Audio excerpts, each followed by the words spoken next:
सभी को राम राम। साथियों, कल रात से मुझे अपने बचपन की एक घटना याद आ रही है। मुझे ही नहीं, मेरी ये घटना सुनने के बाद हमारी पीढ़ी के तमाम लोगों को ऐसा लगेगा कि वास्तव में ये परंपरा थी, संस्कार थे। वो घटना न कह कर के एक पारंपरिक संस्कार कहें। माँ और बेटे का संबंध। जब बचपन में कभी मुझे पैसे की आवश्यकता होती थी, फुटकर पैसा मांगने की, उस समय 1 पैसा 2 पैसा ही मिलते थे, 1 आना 2 आने। तो वो पैसे हमें माँ अपने साड़ी के खूंट से खोल करके दे दिया करती थी। अपने पल्ले के खूंटे में पैसे बंधे रहते थे।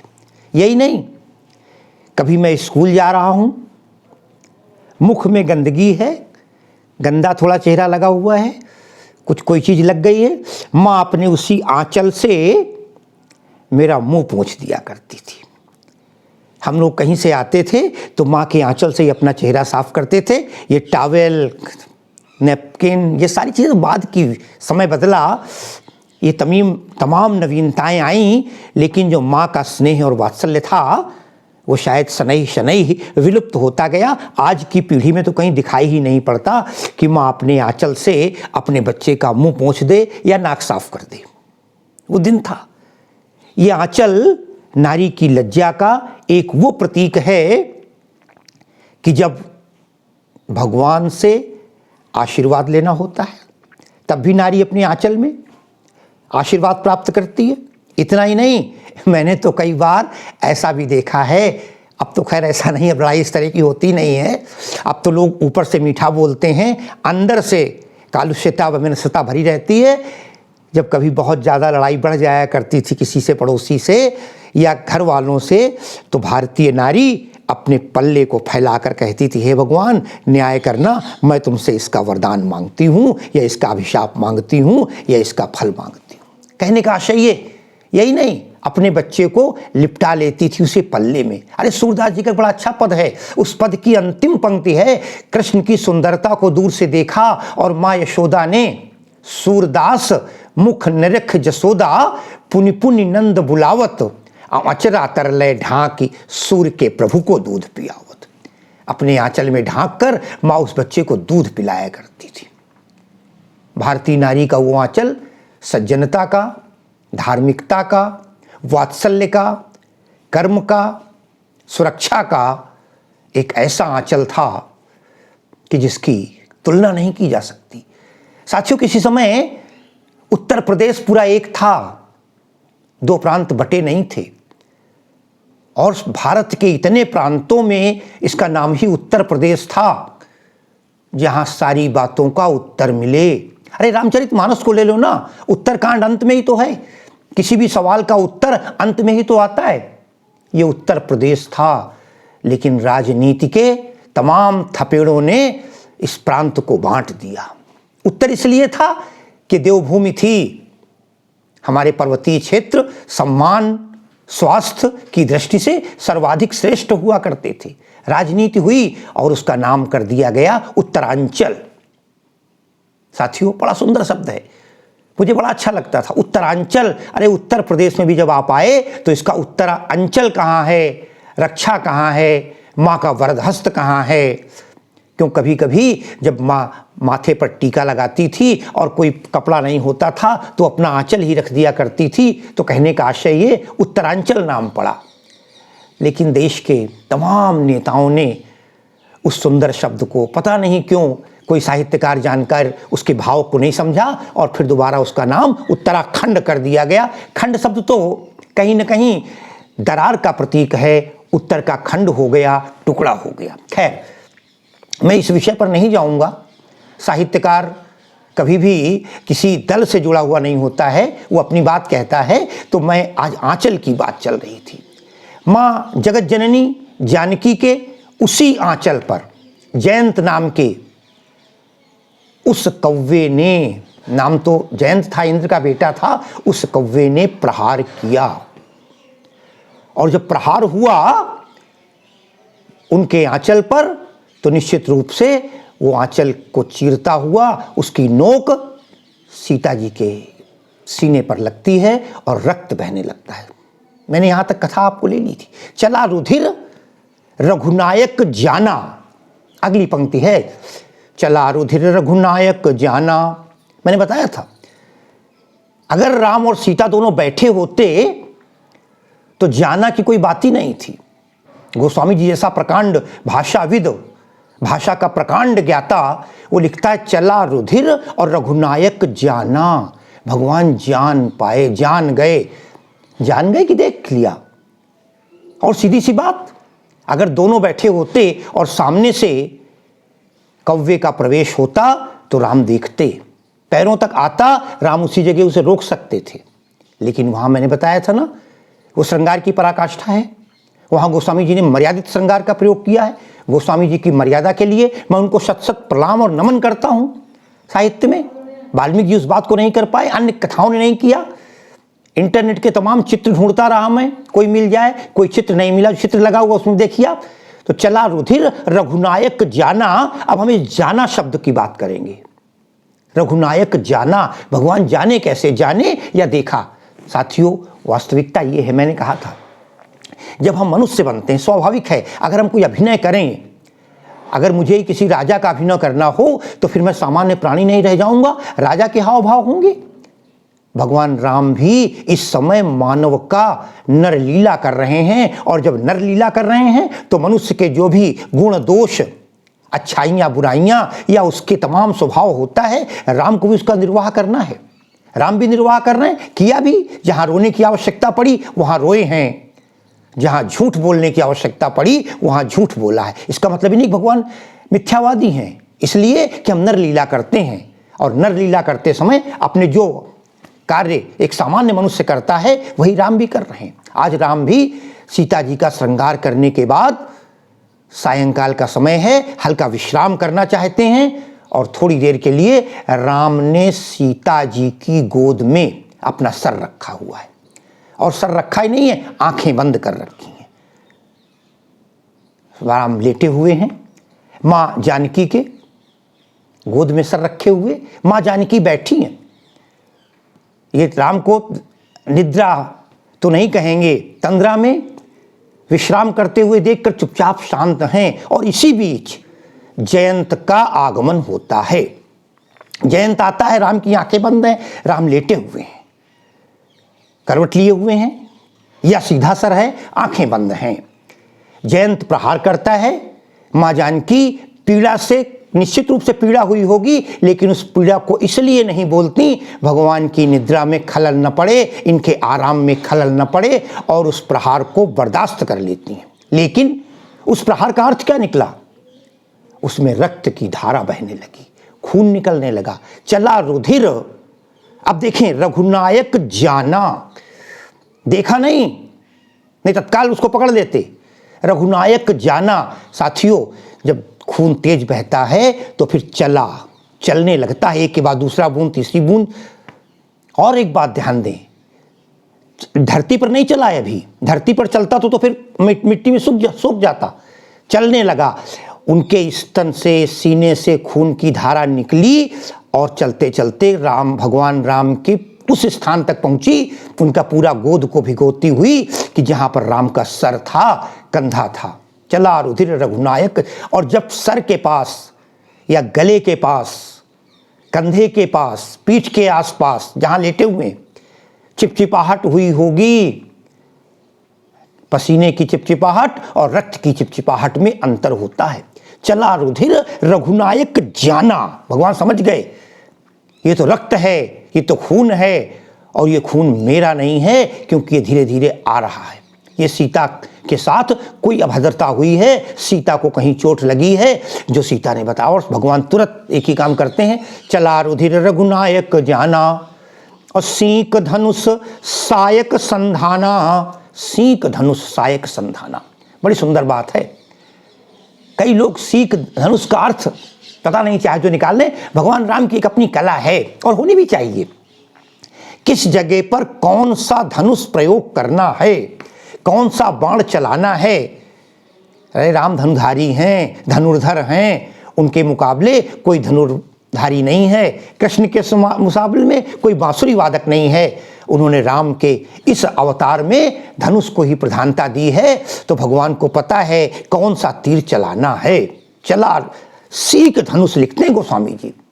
एक सीख उठा ली, कुछ लोग कहेंगे वहां बात सीख की नहीं हुआ करती थी। कौन सी सीख है, क्या उसकी विशेषता है, क्या उसकी अच्छाई है। जब भगवान ने ताड़का के बेटे मारीच को मारना था, तो भगवान ने पता है, मारीच स्वयं बता रहा है रावण को, अरे भगवान राम से बैर मत लो, उन्होंने मुझे एक बार तीर मारा था। रावण बोला तो बच कैसे गया। मारीच बोला बचा, उन्होंने मारा ही ऐसा था, है ना। आप देख लें प्रमाण। मारीच ने स्वयं रावण से कहा, अरे मामा बिनु फरबान राम मोहि मारा, असत जो जनगा सागर पारा।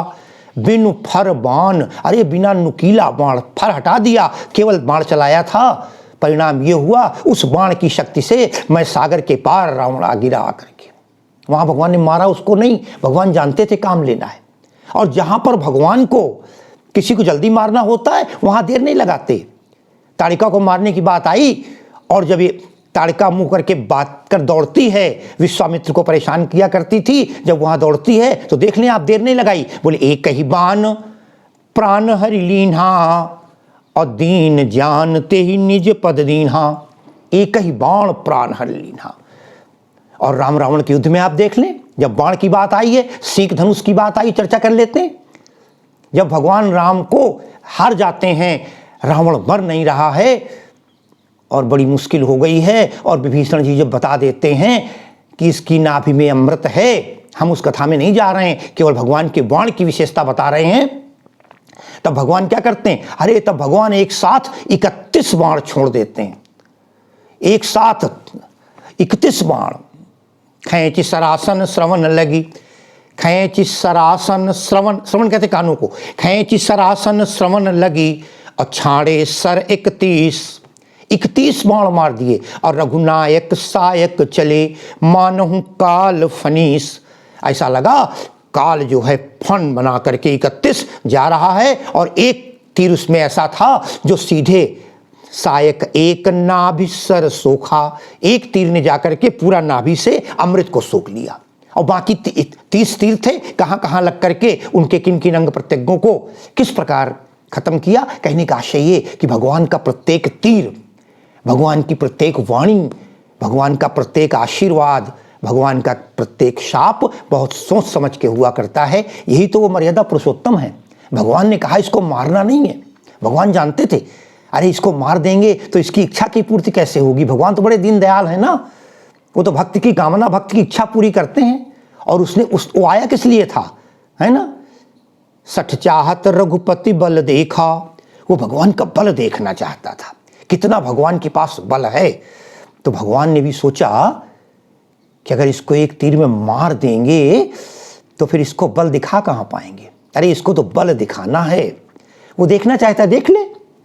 इसलिए भगवान ने एक सीख का धनुष उठाया, तीर उठाया, और क्या किया, पूरा मंत्रोच्चारित किया उसको, है ना। सीख धनुष सायक संधा, सीख धनुष लेकर के सायक संधाना।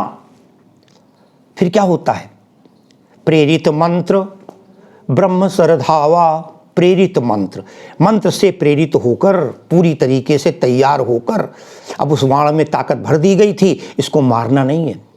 उस सीख धनुष की विशेषता ये थी कि इसको मारना भी नहीं है, लेकिन इसके पीछे जिस गति से ये दौड़े उसी गति से दौड़ते जाना है, इसके पीछे लगे रहना है।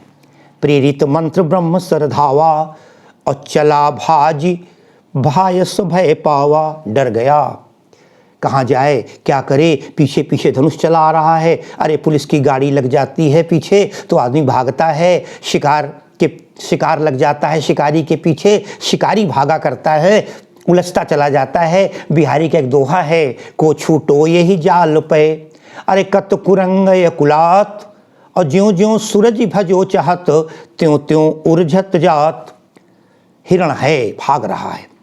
को छूटो यही जा, पीछे शिकार हो रहा है, शिकारी पीछे है, तीर लिए हुए है और हिरण भागता चला जा रहा है। को छूटो, बिहारी कहते कौन बचा है यही जाल पे, अरे कत कुरंग अकुलात, किस प्रकार ये हिरण व्याकुल हो रहा है, परेशान हो रहा है। और हिरण भागता जाता है, क्यों भाग रहा है, सोचता है मैं इससे बच जाऊंगा।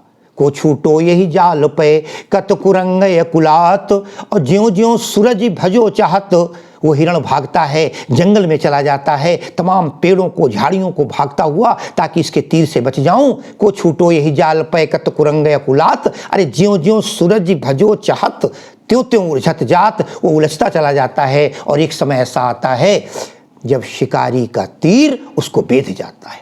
साथियों, इस शिकारी के तीर को और हिरण को जीवन दर्शन में ले लीजिए ना। मनुष्य जो है जिस प्रकार सुलझना चाहता है अपने जीवन से, आज ना कहे कल भजूंगा, काल कहे फिर काल, आज काल के करत ही अवसर जासी चाल। अच्छा, इतना पैसा इकट्ठा कर लें, इसके बाद कोई काम नहीं। और ज्यों ज्यों सुलझना चाहता है त्यों त्यों वो उलझता चला जाता है, उलझता चला जाता है, और एक दिन काल के गाल में हमेशा के लिए समा जाता है। माली आवत देख के कलियां करें पुकार, फूली फूली चुन लई काली हमारी बार। तो ये तीर जो है, चाहे वो यमराज का हो, चाहे वो भगवान का हो, चाहे वो किसी व्यक्ति का हो, जब वो चलता है तो आदमी अपने को बचाने की कोशिश तो करता ही है। चला भाज बायस भय पावा, भगा जाएगा कहाँ। प्रेरित मंत्र है, उसकी उस मंत्र में शक्ति थी, उस सीख धनुष में ये ताकत थी कि ये जहाँ भी जाएगा इसके पीछे पीछे दौड़ता चला जाएगा। और ऐसे में आदमी रुकेगा है नहीं, जो जानता नहीं तीर अगले पल हमारे लगने वाला है। एक बराबर दूरी, एक फुट की, 2 फुट की, 3 फुट की, इस दूरी से बराबर चल रहा था वो, और तीर बराबर था, भाग रहा है। चला भाज भायस, फिर उसने क्या किया, तत्काल अपना रूप बदल लिया। धरि निज रूप गयहु पितु पाही, धरि निज रूप, निज रूप अपना जयंत बन गया।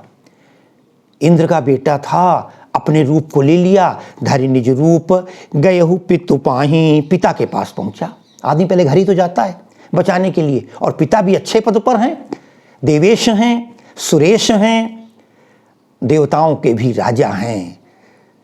इंद्र देवराज कहे जाते हैं। शायद बता लें पिताजी, धरि पितु रूप गयहु पितु पाही, लेकिन साफ मना कर देता है पिता। राम विमुख राखा तेहि नाही, राम विमुख, अरे तुम राम से विमुख होकर आए हो, राम से दुश्मनी लेकर आए हो, मेरी इतनी हिम्मत नहीं। क्योंकि इंद्र जानते हैं कई बार ऐसा हुआ है जब मैंने भगवान का विरोध किया है तो अंततो गत्वा असफलता ने ही वर्ण किया है। अब जब भगवान के विरोधी तुम हो, कौन रखेगा तुमको। पिताजी भी साफ मना कर देते हैं। अब तो बड़ा परेशान हो जाता है। धरि निज रूप गयहु पितु पाही, और राम विमुख राखा तेहि नाही। भा निराश उपजी मन त्रासा, भा निराश, अब तो निराशा लग गई। और आदमी क्षणिक भावावेश में आकर कोई कार्य कर तो जाता है, लेकिन बाद में पश्चाताप होता है। भा निराश उपजी मन त्रासा, मन में त्रास, संत्रास, पीड़ा, कष्ट उभरने लगे। ये मैंने क्या कर दिया, इससे कैसे बचूं। अब तो जीवन का अंतिम दृश्य है, अंतिम समय है, ऐसा लगता है ये हमारे प्राण ले लेगा। भा निराश उपजी मन त्रासा। अब कल्पना करते जाइए, वो धनुष पीछे पीछे आ रहा है और ये भागता चला जा रहा है। कब तक भागोगे इस संसार से, इस माया से, इस कालचक्र से। बड़ा परेशान हो गया। भा, गोस्वामी जी लिखते हैं, भा निराश उपजी मन त्रासा, और जथा चक्र भय ऋषि दुर्वासा। गोस्वामी जी कथा रामायण रामचरितमानस पढ़ते समय या अर्थ समझते समय, चिंतन मनन करते समय आदमी को वो आगे नहीं बढ़ने देते हैं। आप भी कह सकते हैं, कई लोग कह सकते हैं। जरा सी कथा थी और मिश्रा सर ने कितना लंबा कर दिया। हम क्या करें, तुलसी स्वयं एक एक शब्द पर अटकने को विवश कर देते हैं। वो कहते हैं भा निराश, अरे निराश हो गया जयंत। भा निराश उपजी मन त्रासा, उसके मन में इतना त्रास, इतना कष्ट उपस्थित हो गया। कैसे, बोले जथा चक्र भय ऋषि दुर्वासा। अब उन्होंने कथा बीच में ला दी। अब उन्होंने कथा ला दी, मैं उस कथा को आपको न बताऊं तो भी आप क्या सुन। जथा चक्र भय ऋषि दुर्वासा। जथा ब्रज भाषा में या का जा हो जाता है साथियों, अवधि में भी हो जाता है। जैसे मैंने कई बार आपको बताया है, जैसे युगल किशोर है मगर हम ब्रज में उसे जुगल किशोर कह देते हैं, यशोदा को जसोदा कह देते हैं। कई लोग हमारे साथी ऐसे भी हैं जो भोजपुरी भाषा में कार्य को कार्य कह देते हैं। तो कहने का आशय ये कि जथा चक्र भय ऋषि दुर्वासा, एक कहानी दे दी उन्होंने बीच में, उस प्रकार व्याकुल हो गया जयंत जिस प्रकार ऋषि दुर्वासा परेशान हो गए थे। आप कहेंगे ऋषि दुर्वासा की कहानी कहाँ से आ गई? अब मैं कहानी न बताऊं तो दिक्कत, और कहानी बताऊं तो कथा तो आगे बढ़ेगी ही। साथियों, कहानी है, एक कथा है जो कहीं हमारे शास्त्रों में मिलती है। एक राजा अम्बरीश थे, भगवान के बहुत विशाल भक्त थे। उनकी त्याग, तपस्या, साधना, उदारता, दया, ममता से सारी प्रजा उनकी जय जयकार करती थी। भगवान ने अपने ऐसे भक्त की तमाम परीक्षाएं ली और हमेशा वो सफल हुए। राजा का इस श्रेष्ठ कार्य को देखकर भगवान विष्णु ने अपना सुदर्शन चक्र उन्हीं को सौंप दिया कि किसी प्रकार की समाज में आतताई हो, मुझे बुलाने की आवश्यकता नहीं। कई लोग अपना अथॉरिटी लेटर, अधिकार पत्र किसी न किसी को दे देते हैं, किसी को नॉमिनी बना देते हैं। भगवान ने भी राजा अम्बरीश को अपना सुदर्शन चक्र दे दिया कि जब कोई गड़बड़ी हो तब उस सुदर्शन चक्र से आप इसका प्रयोग कर सकते हैं। साथियों, राजा अम्बरीश ने एक बार एकादशी के व्रत का उद्यापन करना चाहा। पूरा व्रत किया, व्रत के उद्यापन का दिन आया, दूसरा दिन था, आज उद्यापन होगा। और उद्यापन में उन्होंने सबको आमंत्रित किया, ऋषियों को। दुर्वासा ऋषि ने भी कहा कि मैं आ रहा हूँ। दुर्वासा ऋषि आए, उन्होंने कहा मैं थोड़ी देर में पहुँचता हूँ, अभी एक भक्त ने बुलाया है और जाता हूँ। दुर्वासा ऋषि अपने क्रोध के कारण विख्यात रहे हैं। दुर्वासा ने जहाँ पर भी अपने क्रोध का प्रयोग किया है, वहीं पर ये मान के चलिए सामने वाले को हमेशा पीड़ा हुई है, कष्ट हुआ है। चाहे वो पांडवों के पक्ष में रहा हो, चाहे वो अन्य किसी भेद में रहा। अरे भारत का नामकरण जब हुआ, भरत के नाम पर, अरे शकुंतला को शाप ही तो दे दिया था, तू जिसकी याद में खोई हुई है वो तुझे भूल जाएगा। तो नारद जी के कथनानुसार, इस कथा को नारद जी बता रहे हैं, नारद जी कथनानुसार जब जब दुर्वासा ने क्रोध किया तब तब सामने वाले कष्ट हुआ। किंतु भगवान जो हैं वो एक बात करते हैं, कभी कभी ये बताना चाहते हैं अपने शब्दों के माध्यम से, अपने क्रियाकलाप के माध्यम से कि देखो कभी कभी क्रोध हमको भी उल्टा पड़ सकता है। वही हुआ अम्बरीश की घटना में। राजा अम्बरीश 3 बज गए, 4 बज गए शाम को, तमाम आचार्य बैठे हुए हैं, पंडित बैठे हुए हैं और उनके कथा का पूर्णता हो चुकी है। एकादशी के व्रत का पारण करने का समय निकला जा रहा है और अब तो बड़ी दिक्कत है। और जब तक दुर्वासा नहीं आ जाते वो तब तक व्रत को तोड़ नहीं सकते। बड़े परेशान हो गए और परेशान होते होते तमाम आचार्यों ने एक सुझाव दिया कि ठीक है, दुर्वासा जी नहीं आ रहे हैं, तुम तब तक एक काम कर लो। क्या काम? ये है कि आप थोड़ा सा जल ले लीजिए।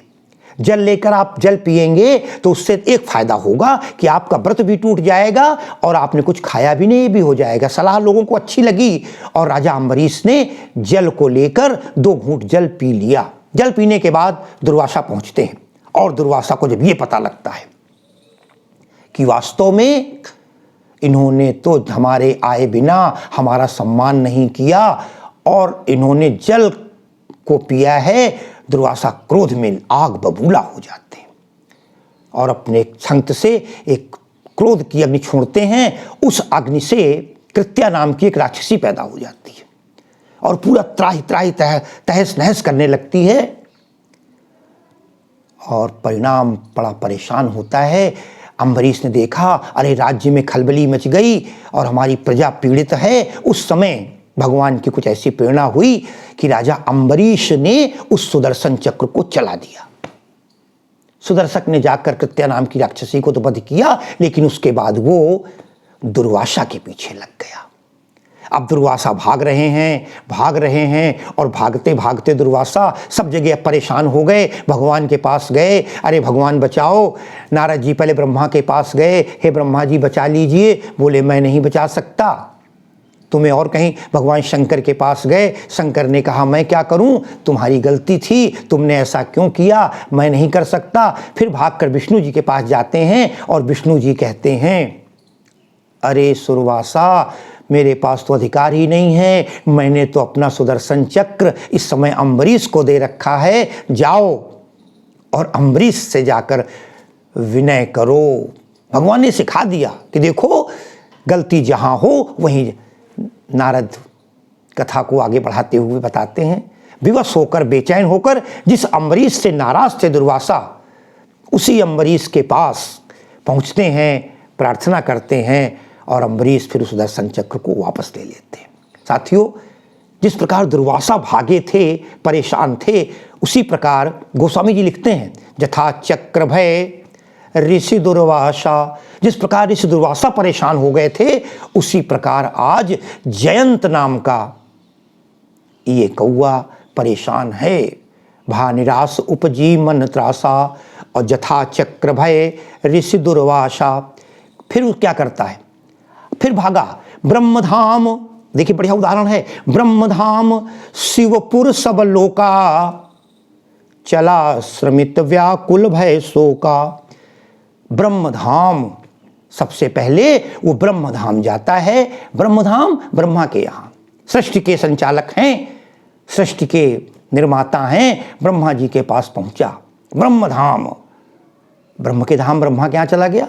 ब्रह्मधाम ब्रह्मा के पास पहुंचता है। शिवपुर पहुंच जाता है, भगवान शंकर के धाम पहुंच जाता है, कैलाश पर पहुंच जाता है। ब्रह्मधाम शिवपुर सब लोका, अरे तीनों लोग तो हैं, ब्रह्मा विष्णु और महेश।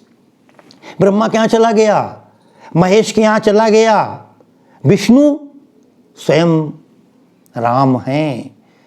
अब परेशान, ब्रह्मधाम शिवपुर सब लोका। फिर आप भ्रमित, बहुत समित था, थका हुआ था।